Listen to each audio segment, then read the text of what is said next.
yo soy watashi wa nanun ego sum.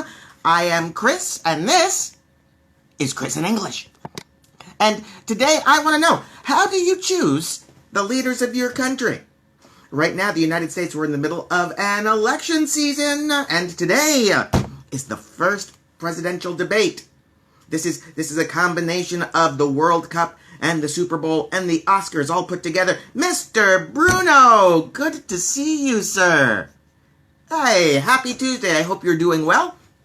Our question of the day, how do you choose the leaders in your country? How do you choose your government? Right now, the United States, we are doing this election thing, and tonight we have the very first presidential debate of the season. We're going to be talking about that a little bit.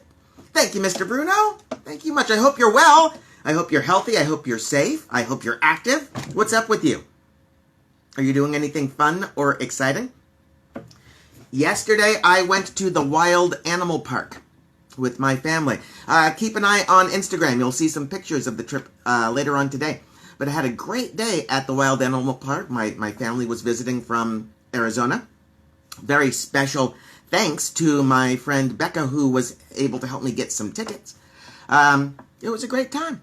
Poor Bruno, he tells us he's just working. Oh, no. Oh, my Bruno. I hope you get to retire soon. Architecture, home office, very nice. Working from home, Mr. Bruno. Working from home, doing the work, but also watching the soccer game on the TV, maybe? Maybe a little bit? Just a little? I'm glad to see you, sir. I hope you're well. I hope you're well. Hey, I want to very quickly wish a happy birthday to Mr. Gene Autry. For those of you who don't know Gene Autry, Gene Autry was a music and film star in the 1930s and 1940s. He was famous for playing a cowboy. He was one of the early cowboy movie heroes, but he played a special kind of cowboy. He didn't play the rough, tumble kind of cowboy. He wore the shiny satin shirt, and he had the guitar, and he had the little neckerchief, like Fred in Scooby-Doo. He was that kind of cowboy.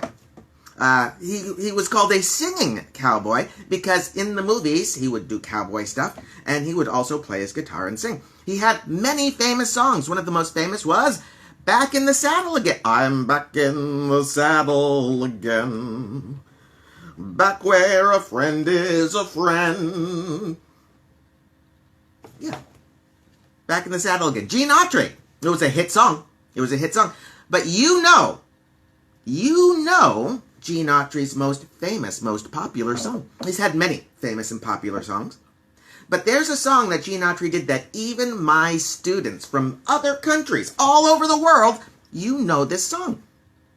Gene Autry is famous for first recording Rudolph the Red-Nosed Reindeer had a very shiny nose. I know. It's not even October. It's a little bit early for Christmas songs. But it's Gene Autry's birthday. Happy birthday, Mr. Autry. Thank you for entertaining us. All right, I know why you're here. You're not here for Gene Autry. You're not here for flying reindeer. You are here for the word of the day. Yes, my friends, it is time. I am going to teach you a word that you can use in the English-speaking world. And this is a good word, but I hope you guys don't get into any fights over it. I hope you don't get into any fights. Is that a hint? Is that a clue? Can that be information that will help us know what our word of the day is? Why, yes, I think that is important information. Let's not get into any fights. Our word of the day today is a noun. It's a noun. It's not a common noun, but it's a noun that you'll see every so often. We use it a lot in a certain sport. Our word of the day today is fisticuffs. It's a fun word. Fisticuffs is our word of the day. Fisticuffs is a noun, and it means a fist fight. A fight with your fists. Not with a knife. Not with guns. Psh, psh, psh. No. When you have a fight with your fists, it's called fisticuffs. Here's your spelling. It's one word. Fisticuffs. Fisticuffs. This word, this noun, always plural. Always put that S on the end each and every time. Fisticuffs. Here's a sentence for you. My brother and I used to solve our differences with fisticuffs. But now we talk things out. We used to be young and all sorts of fisticuffy. Now we talk. Fisticuffs, a fist fight. It's our word of the day. It's a noun. The referee stepped between the boxers to let them know the fisticuffs were about to begin. Boxing, that's the sport where we often use the term fisticuffs because that's what they're doing. They're fighting with their fists. Fisticuffs.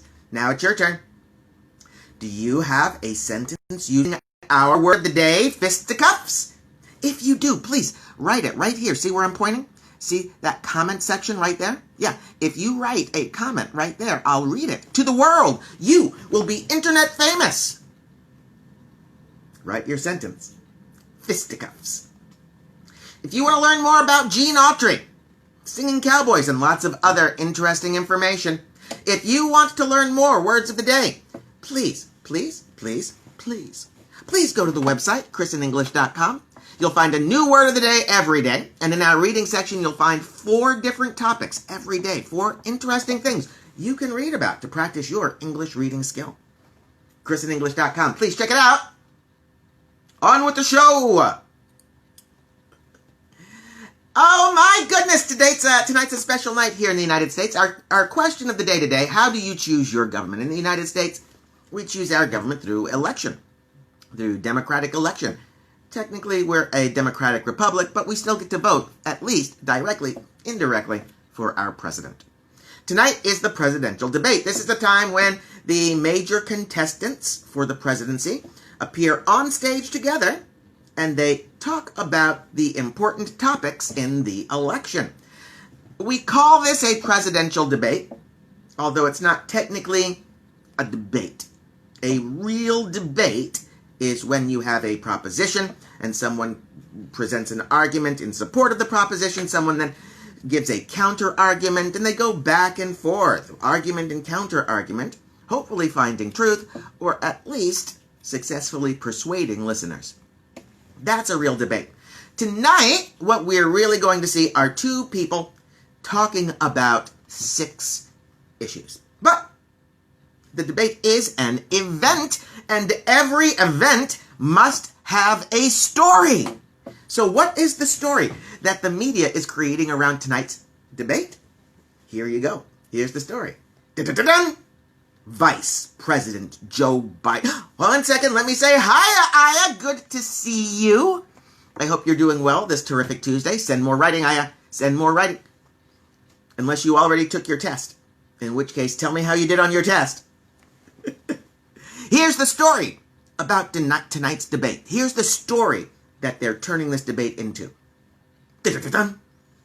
Vice President Joe Biden has been leading in the polls for so long.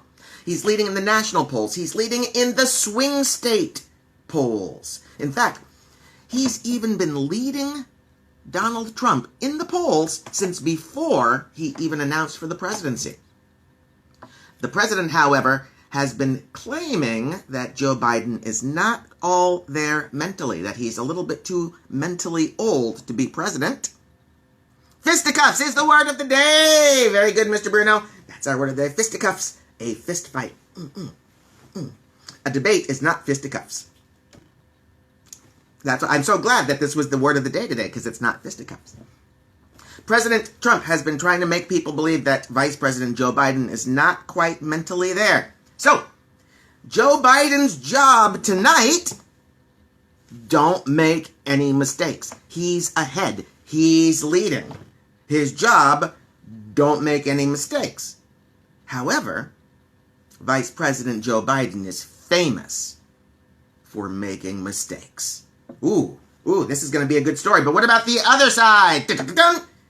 President Donald J. Trump oversaw a strong economy that has been wiped out by the coronavirus and, frankly, the government's response to the coronavirus. He is behind in the national polls. He is behind in the state polls. His job tonight?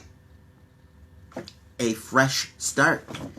He needs to convince the American people that today is the start of the election and that we have to have fresh thinking about him and his administration. That's his job tonight. A do-over. That's the story. Can Joe Biden get through the debate without making a terrible mistake that makes people question his mental abilities? Can President Trump reset people's opinion and have them give him a fresh thought? We will find out tonight, 6 o'clock Eastern Time. I'm sorry, 9 o'clock Eastern Time, 6 o'clock here in San Diego. I'm going to be watching, and I'm going to be telling you what I think tomorrow. Tonight's moderator, the person who is going to be in charge of the debate, his name is Chris Wallace. He is a television news reporter for Fox News, but he's famous for being a good, solid, and unbiased reporter. I'm excited that he will be the moderator.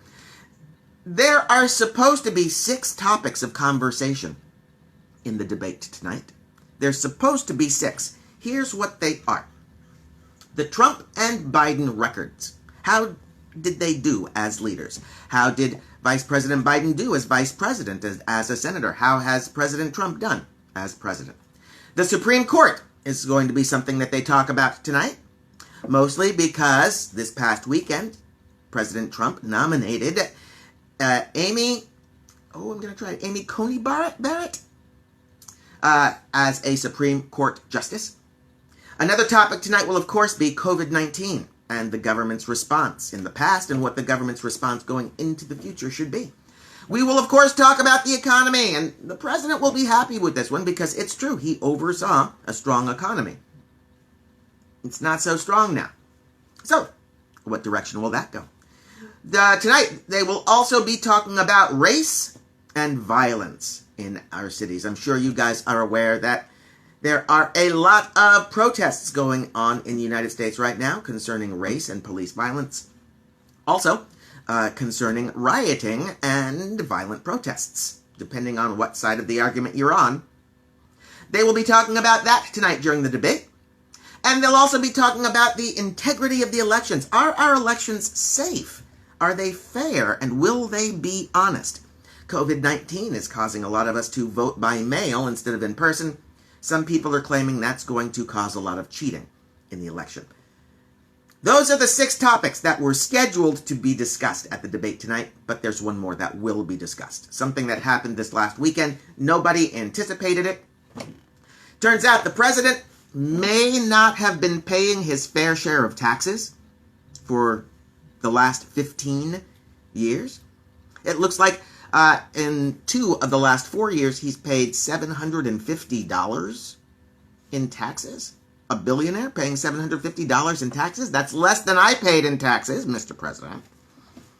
This will definitely be a topic, a surprise topic in the debate tonight.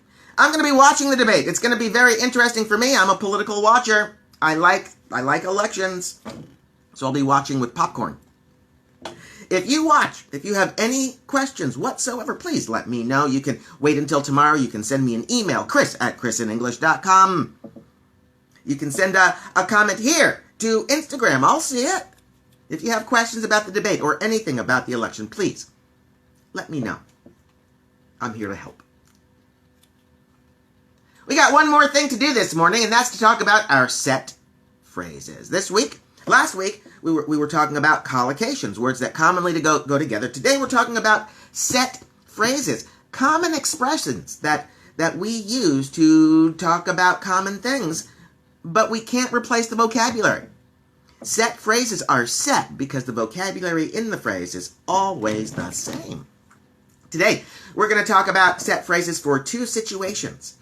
We're going to talk about set phrases for when we agree with someone, when we think they are correct. And we're going to learn some set phrases for when we disagree with someone, for when we think someone is wrong. What great set phrases these are in preparation for watching a debate. You guys think this is all just by accident. You think I just shake a jar, I pour it out, and there's an Instagram show. No! Today, for the debate, we're learning how to agree and disagree, so that we can do so with words and we can avoid fisticuffs. Our word of the day. So here you go. Here are 5 phrases that you can use if you want to tell someone that they are correct and that you agree with them. Here we go. That's right. That's right is a very common, very easy phrase. That is right. That's right. We usually say it in the short form, the apostrophe S for the be verb. That's right. If I told you that Star Wars is the greatest movie ever created, you could turn to me and you could say, Chris, that's right. Here's a better one, a more interesting one. That's spot on. That is spot on. That's spot on. Not only does that mean that's right, it means that's exactly 100% correct and right. So, for example, if I said, hey, Star Wars is the greatest movie ever created, you would say, wow, Chris, that is spot on.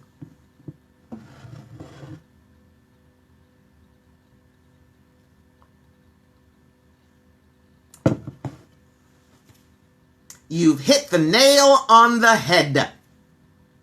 If you hit the nail on the head, it means that you have the absolute correct and perfect answer. It comes from carpentry, when we take a hammer and we take a nail, and our goal is to hit the nail right on the top, right on the head, and not hit our thumb, which would hurt. To hit the nail on the head means to be totally and completely correct. There's a version of this that you'll also hear. You nailed it. You nailed it. To hit the nail on the head and to nail it. Both expressions, set phrases, meaning you're totally and perfectly correct. I suppose so. I suppose so. I think you're right. The information tells me that you're right. I suppose so is a phrase that we use when we think someone is correct, but we're not necessarily happy that they are correct. Let's see. Bruno is saying he's not sure about Star Wars being the best movie ever made. He says he's not sure because he has never watched. Bruno. Homework. Homework. Your homework tonight, Bruno. Watch all 11 Star Wars movies. Tomorrow there will be a test.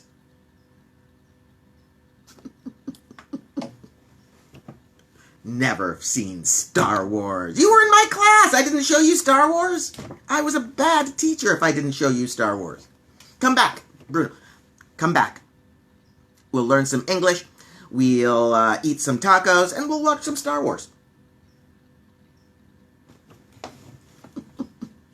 Oh, excuse me. No, don't worry. It's not Corona. It's not Corona. I just need some coffee.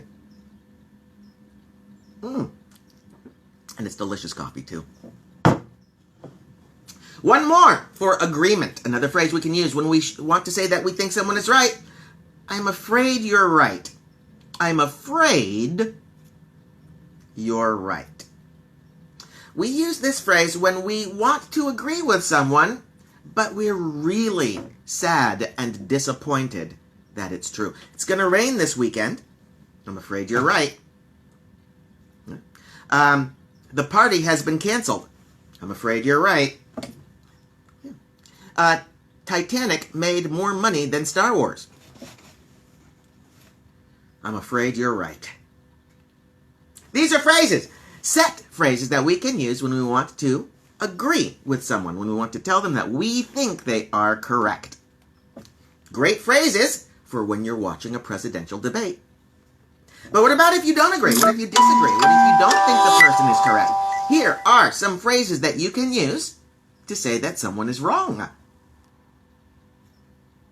I'm afraid that's not quite right. I'm afraid that's not quite right. means we think they're wrong. We disagree with what they're saying. But look at that word quite, Q-U-I-T-E, quite. It means we are not saying they're 100% wrong. We think there's something that they're saying, something in their argument that is not correct. All right? So, for example, when I say Titanic has made more money than Star Wars, you would say, Chris, that's not quite right. If you look at all the Star Wars movies, they made a lot more than just the one Titanic. So it was not quite right. I'm afraid you're mistaken. I'm afraid you're mistaken is a very direct way of telling someone you think they're wrong. It's very direct, and it's so direct that it might cause fisticuffs, our word of the day. So, be careful with this one, but it is a good phrase to use. It is legitimate, but just recognize that it is a very direct way of saying you think someone is wrong. So is this one. No, you've got it wrong. No, you've got it wrong. You have got it wrong. This is a set phrase, which interestingly means it's always present perfect. You have got that wrong. You can say he or she or it has got it wrong. And basically, it's just a way of saying we think what you just said is incorrect. No, that's all wrong. That's all wrong. Remember we were saying that's not quite right, and we think that one little thing might be incorrect? Well, when we tell someone, no, that's all wrong, we're telling them, hey, no, 100% of it is incorrect. It's all wrong. One more. Let's do the fun one. Let's do the slang one. When we think someone is saying something that's totally not true. In fact, we think they are intentionally saying something that's not true. We can say the word baloney. I tricked you, didn't I? Baloney. B-A-L-O-N-E-Y. It's a kind of meat. Sometimes it's spelled different. We won't go into that. But bologna is a lunch meat used in sandwiches. But we also use the word baloney to say that something is not real, not true, not authentic. Titanic? Better than Star Wars? Baloney! You might hear other people use a different word that starts with bull. But not me.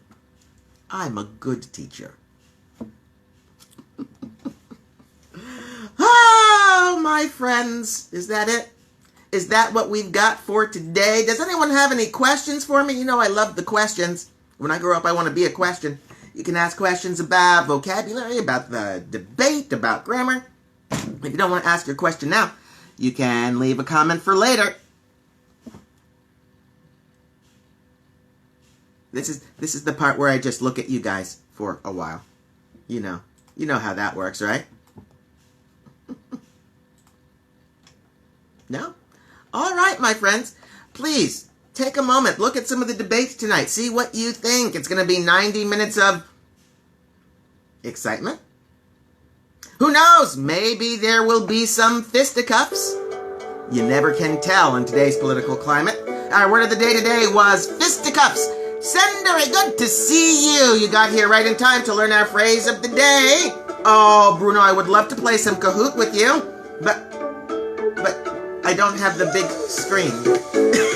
Hey, you know what? We'll find a way. We will find a way to play some Kahoot together. Maybe for a Friday fun day. Until then, watch the debate. Practice your English. Visit the website, ChrisinEnglish.com. Please remember, my name is Chris. I love you all. Go away.